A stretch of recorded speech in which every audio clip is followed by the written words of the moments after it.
ассалому алайкум шунавандаҳои гиромӣ. гуфторамонро аз силсилаи хониши адабӣ оғоз менамоем.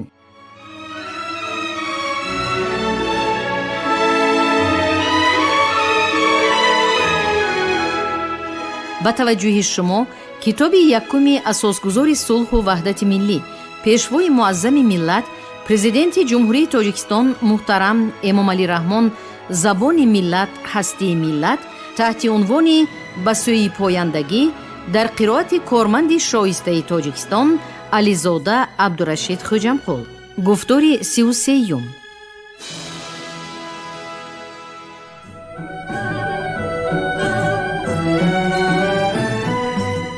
نشر اثر دوجلده پیشوای ملت امامعلی رحمان زبان ملت هستی ملت را تحول بنیادی در جاده علم زبانشناسی معاصر تاجیک ارزیابی نمودن به مورد است. قسم یکمی اثر از باب دوره‌بندی تاریخی زبان تاجیکی آغاز گردیده بابهای سرگذشت تاریخی واژه تاجیک و زبان تاجیکی، زبان ما در دوره استیلای عرب و نخستین سلاله های ایرانی تبار، زبان نوشتاری تاجیکی دوره آغازین، دوره بالندگی و شکوفایی زبان تاجیکی و گسترش زبان تاجیکی به صفت زبان بین المللی را در بر می‌گیرد.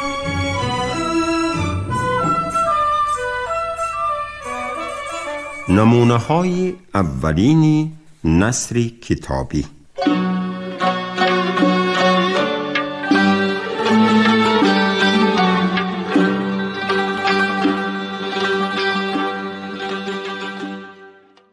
قدیمترین نمونه های نثر کتابی تاجیکی که تا به ما رسیدند از عصر دهم میلادی پیشتر نیستند، ولی چنان که پایانتر خواهد آمد یقیناً کتاب و رساله های دیگری نیز پیش از این دوره بودند که تا زمان ما باقی نماندند، زیرا نثر ابو منصور معمری، ابو المؤید بلخی، ابو علی بلعمی و مؤلفان دیگر که در زیر درباره آثار و ویژگی های زبان نگاریش آنها مفصلتر سخن خواهیم گفت، به قول محمد تقی بهار نثری نیست که بتوان آن را مولود یک قرن دانست و نیز مشکل است که پایه و مایه آن نثر را در نثر پهلوی جویا شویم. تا به امروز کهن‌ترین نمونه های نثر تاجیکی فارسی دری آثار زیرین شناخته شده.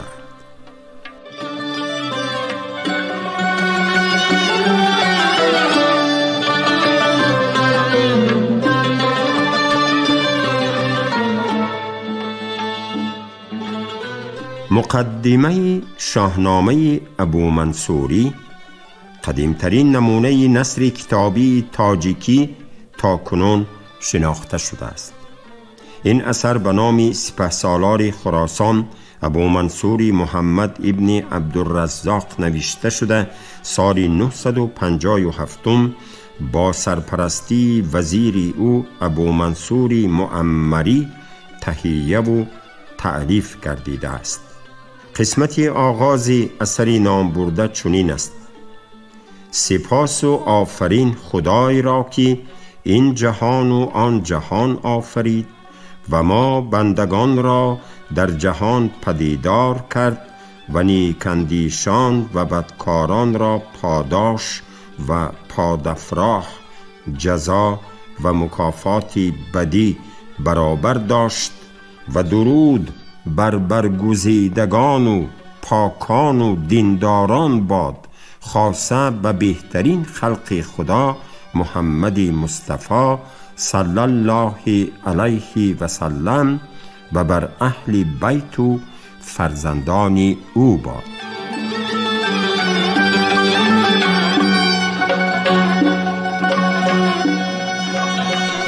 آغاز کار شاهنامه از گرد آوریده ابو منصور معمری دستور ابو منصور عبدالرزاق عبدالله فرخ اول ایدون چنین گوید در این نامه که تا جهان بود مردم گرد دانش گشتند و سخن را بزرگ داشته و نیکوترین یادگار سخن دانسته، چی اندر این جهان مردم به دانش بزرگوارتر و مایه‌دارتر.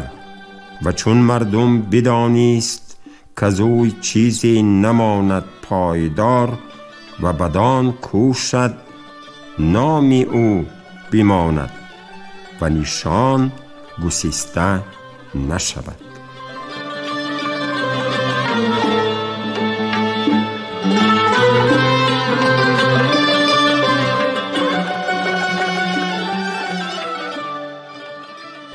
طوری که می دانیم همین مقدمه در عصرهای بعدی به صفت مقدمه شاهنامه منظوم حکیم فردوسی استفاده می گردد و تنها در زمان شاهزاده بایسنغور میرزای کورگان که با دستور او سال 1429 یا 1430 نسخه نسبتاً کامل شاهنامه به وجود آورده شد، آن را از آغاز شاهنامه گرفتند و مقدمه مشهور کنونی را به جای آن گذاشتند.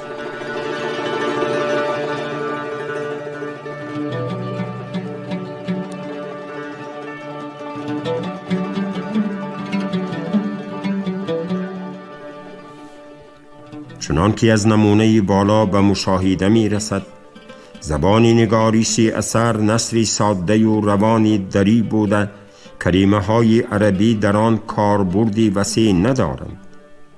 گذشته از این در عصرهای بعدی جای بیشتری کلمه و اصطلاحات اصیل و سره فارسی را که در گنجینه این اثر محفوظند واژه های عربی گرفتند، مانند دینداران، روحانیان، تاجداران، شاهان، امیران، دهقانان، صاحب ده، فرزانگان، هوشیاران، ضیاییان، برگزیدگان، پاکان، پیشداد، آیینیداد، کارنامه، تاریخ، جنگنامه، شرح واقعه، شهریار، پادشاه، فرهنگی مهتران، آیین‌های نیکو، شاهنامه، داستان، داوری، قضاوت، بنده، خداوند، صاحب، هنر، سپاه آراستن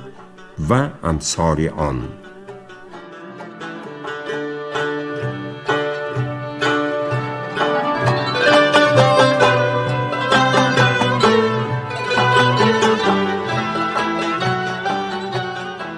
دیگر نمونه نثر کهن از سواد الاعظم ابوالقاسم حکیم سمرقندی، وفاتش سال 953 محسوب می شود، که رساله در فقه حنفی بوده، در اصول عقاید و کلام در این مذهب بحث می کند و با درخواست امیر کبیر اسماعیل سامانی از جانب امام ابوالقاسم اسحاق ابن محمد سمرقندی به زبان عربی تقریبا سالهای 902-903 تالیف گردیده.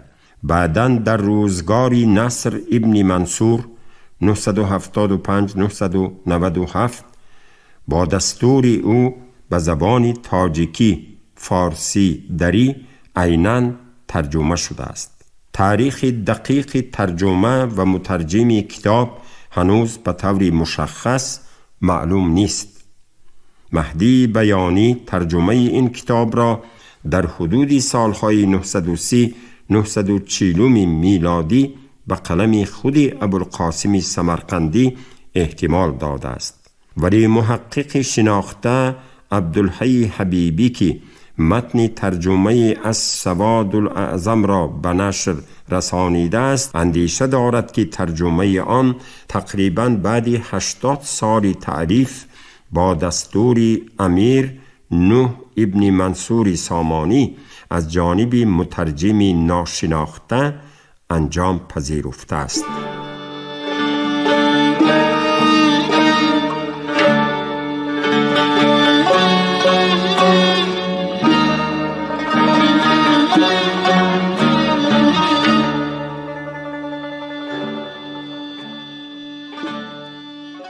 این کتاب 61 مسئله کلامی و فقهی طریق سنت و جماعت را در بر گرفته، سبب تصنیف کتاب در مقدمه آن صریحاً تأکید شده است. اما بدانک سبب تصنیف کتاب آن بود که بیراهان و مبتدعان و هواداران به سمرقند و بخارا و ماوراء النهر بسیار شدند.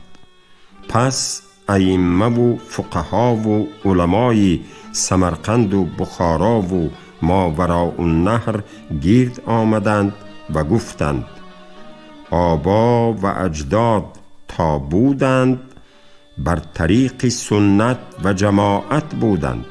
اکنون هواهای مختلف پیدا شد و ما را جای ترس است. این سخن را به امیر خراسان رسانیدند.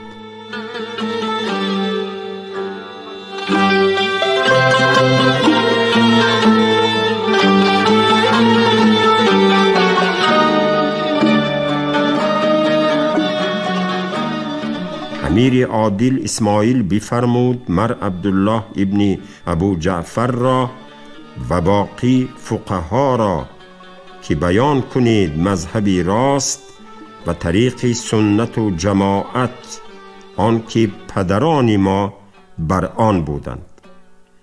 پس ائمه به او اشارت کردند به خواجه ابوالقاسم سمرقندی و آن را گفتند پیدا کن ما را راهی راستی سنت و جماعت آنکه پیغمبر علیه السلام بر آن بود و بفرمود تا تصنیف کرد این کتاب را به تازی و به نزدیک امیر خراسان آورد و عرضه کرد. همه پسندیدند و گفتند راهی راستی سنت و جماعت این است.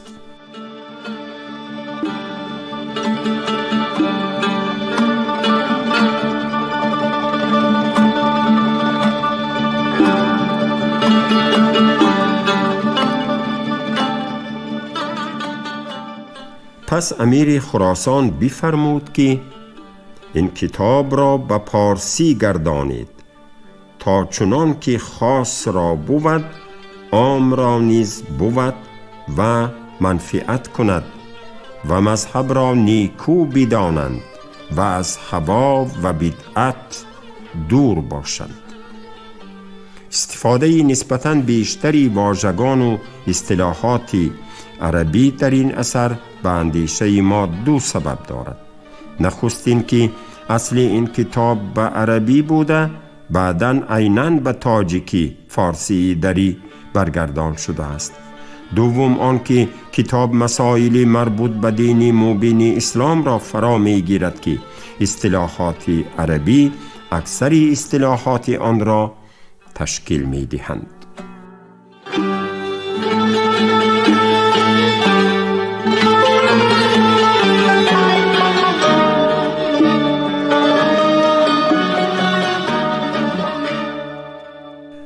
گرشاسب نامه و عجایب البلدان ابوالمؤید بلخی که در روزگار نوح ابن منصور سامانی 976 997 تعریف شده اند، دیگر کهن‌ترین نمونه نثر تاجیکی فارسی دری می باشد.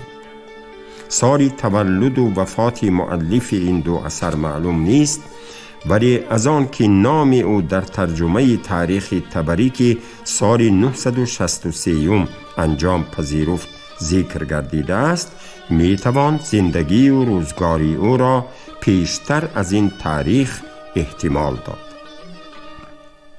از ابوالمؤید بلخی چند پاره شعر نیز باقی مانده است، اما در مأخذهای قدیم از جمله تاریخ سیستان او مؤلف اثر نثری شاهنامه بزرگ یا شاهنامه مؤیدی قلمداد شده است که تا زمان ما نرسیده است و یا احتمالاً گرشاسب نامه پاره از این شاهنامه بزرگ باشد.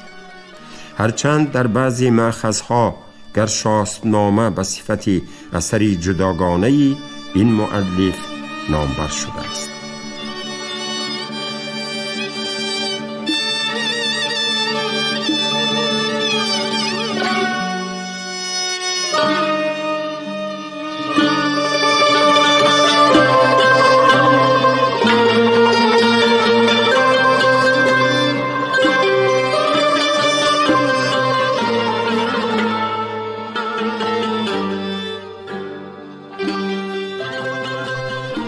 برخی مطالب گرشاسبنامه و عجایب البلدان که به ذکر سیستان علاقمندند بوده، پاره از آنها در زیر برای نمونه آورده می شود توسط تاریخ سیستان تا به ما رسیدند.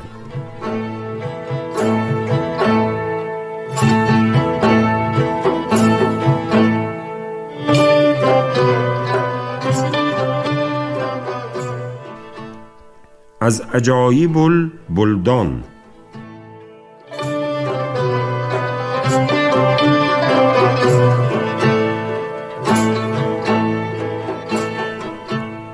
اندر سیستان عجایب بود است که به هیچ جای چنان نیست.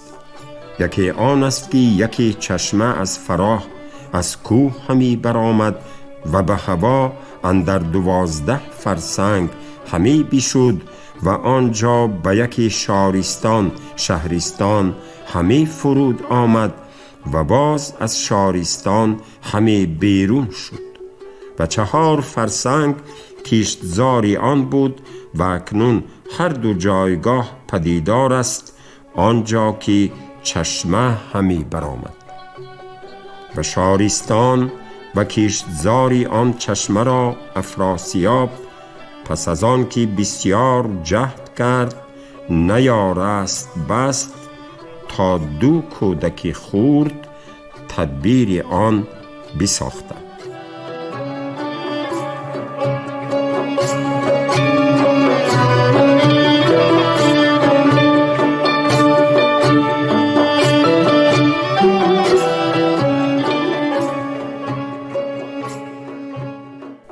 چون تمام شد هر دو را بکشت و دخمه ایشان اکنون بر سر آن چشمه بسته پیداست.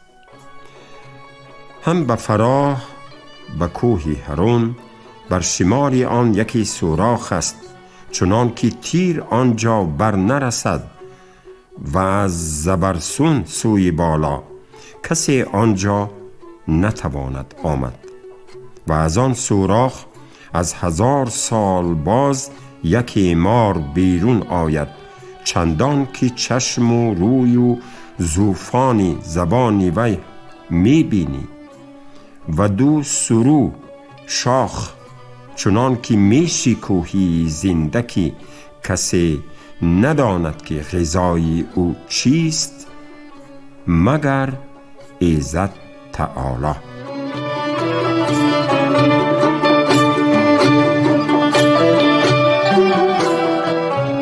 از گرشاسبنامه.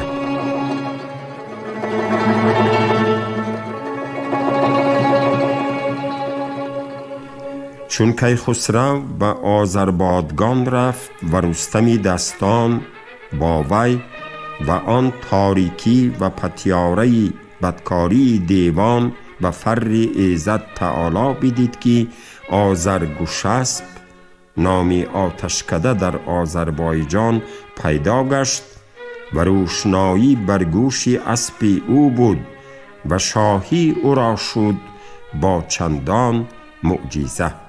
پس کیخسرو از آنجا بازگشت و به ترکستان شد به طلب خون سیاووش پدر خویش و هرچی نرینه یافت اندر ترکستان همی کشت و رستم و دیگر پهلوانان ایران با او. افراسیاب گریز گرفت و به سوی چین شد و از آنجا به هندوستان آمد و گفت من به زنهاری امان دادن رستم آمدم و او را به بنکوه فرود آوردند. سپاهی او همی آمد فوج فوج چون کیخسرو به ایران شد و خبری او بشنید، به آنجا آمد و این جایگه که اکنون آتشگاهی کرکوی است، معبد جای گرشاس بود و او را دعا مستجاب بود به روزگاری او و او فرمان یافت، یعنی وفات کرد. مردمان هم به امید برکات آنجا همی شدندی و دعا همی کردندی و ایزد تعالی مرادها حاصل همی کردی. به نظر چنین می رسد که چون اصلی گرشاسب نامه و عجایب البلدان از میان رفته است، زبان تالیف این دو اثر در عصرهای بعدی از طرف کاتبان و نسخه نویسان دچار تحریر و تحریف قرار گرفته، شاید تا اندازه شکل اولیه خود را از دست داده است، ولی واژگان و ترکیب‌های زیبا از قبیل جایگاه، کشتزار، 1000 سال باز، میش کوهی زنده، طلب خون سیاووش، آتشگاه، معبد جا، مراد، حاصل، زبرسون که بیشتر خاصی گویش های ماوراء النهر و خراسانند، به اصالت این اثرها گواهی می دهند. کلمه سون به معنی سوی، این سون، آن سون تا امروز در بعضی لهجه های زبان تاجیکی باقی مانده است. ترجمه تاریخ طبری که یکی از نمونه های بهترین نثر تاجیکی است، در اصل ترجمه آزاد تاریخ الرسول و الملوک محمد ابن جریر طبری، وفاتش سال 922 بوده، ترجمه و تکمیل آن از جانب ابو علی محمد ابن محمد بلعمی با دستور امیر سامانی ابو صالح منصور 961 976 انجام پذیرفته است. این مطلب در مقدمه اثر چنین قلمداد شده است: بدان که این تاریخ نامه بزرگ است، گرد آورده ابو جعفر محمد ابن جریر یزید الطبری رحمه الله که ملیک خراسان ابو صالح ابن نوح فرمان داد دستور خیش را ابو علی محمد ابن محمد بلعمی را که این تاریخ نامه را که از آن پسری جریر است پارسی گردان، هرچی نیکوتر، چنان که اندر وی نقصان نباشد. پس گوید چون اندر وی نگاه کردم و بدیدم اندر وی علمهای بسیار و حجتها و آیتهای قرآن و شعرهای نیکو و اندر وی فایده ها دیدم بسیار. پس رنج بردم و جهد و ستم برخیش نهادم و این را پارسی گردانیدم به نیروی ایزدی عز و جل. چنان که گفتیم هرچند این اثر ترجمه آزاد و عربی است، ولی از تأثیری بر زیادی زبان عربی برکنار بوده با نثری روان و رنگین نگاشته شده است. کلمات و اصطلاحات این اثر نیز ساده و به فهم مردم آن روزگار نزدیک بوده است، از قبیل جهان، پادشاه، تخت، زندانبان، غلام، اولیا، بزرگ کلان، بنده، دانشمند، مهتران، خاصگان، خانسالار، آخرسالار، قباله، سندی، عقدی، معامله، قرطاس، کاغذ، لشکر، تاج، ترجمان، جزیه، انداز، سرهنگ، خلق، دبیر، هنر، توانگر، درویش، ادیب، مردمی، دیوان ارز، دیوان لشکر، دیوان ثبت نام سربازان، رهی، غلام، پوس، پسر، نسل، چک، سندی خرید و فروش، چک، خواسته،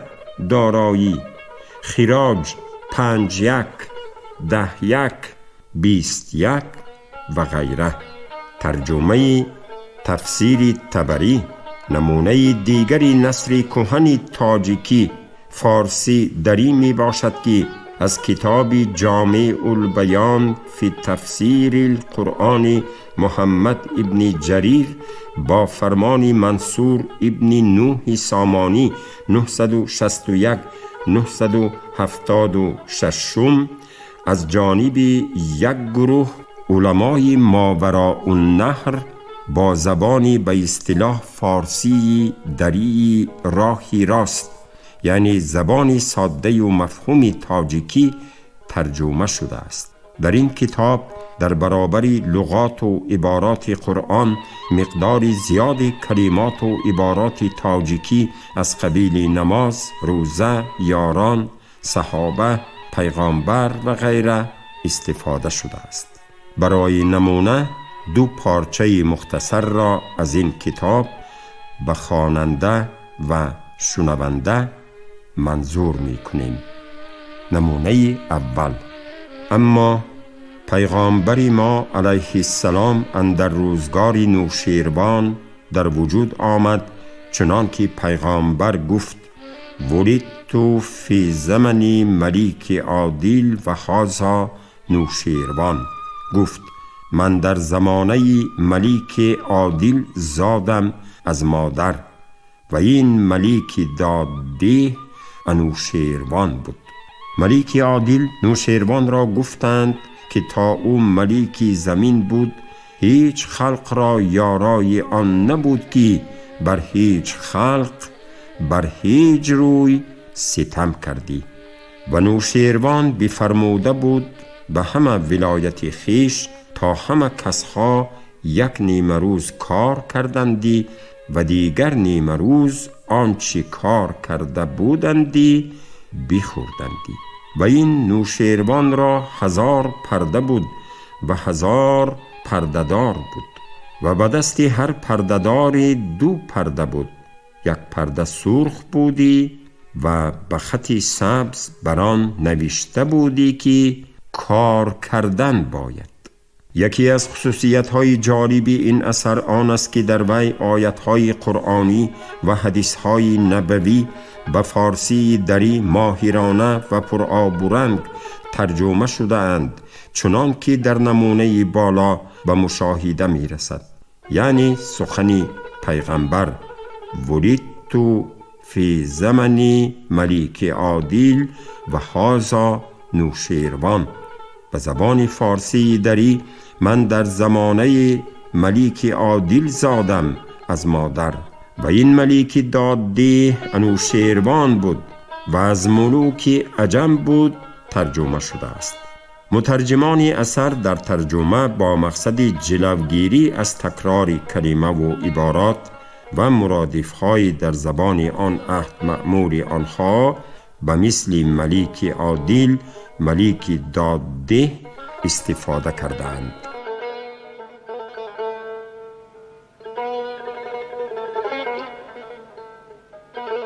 شما گفتار 33 رو از روی کتاب یکم اساسگذار صلح و وحدت ملی پیشوای معظم ملت پرزیدنت جمهوری تاجیکستان محترم امامعلی رحمان زبان ملت هستی ملت تحت عنوان به سوی پایندگی در قرائت کارمند شایسته تاجیکستان علیزاده عبدالرشید خوجمخول شنیدید. کارگردان شیرعلی نزلی، صدابردار نگینه خیرالله. پایان گفتار از سلسله خوانش ادبی.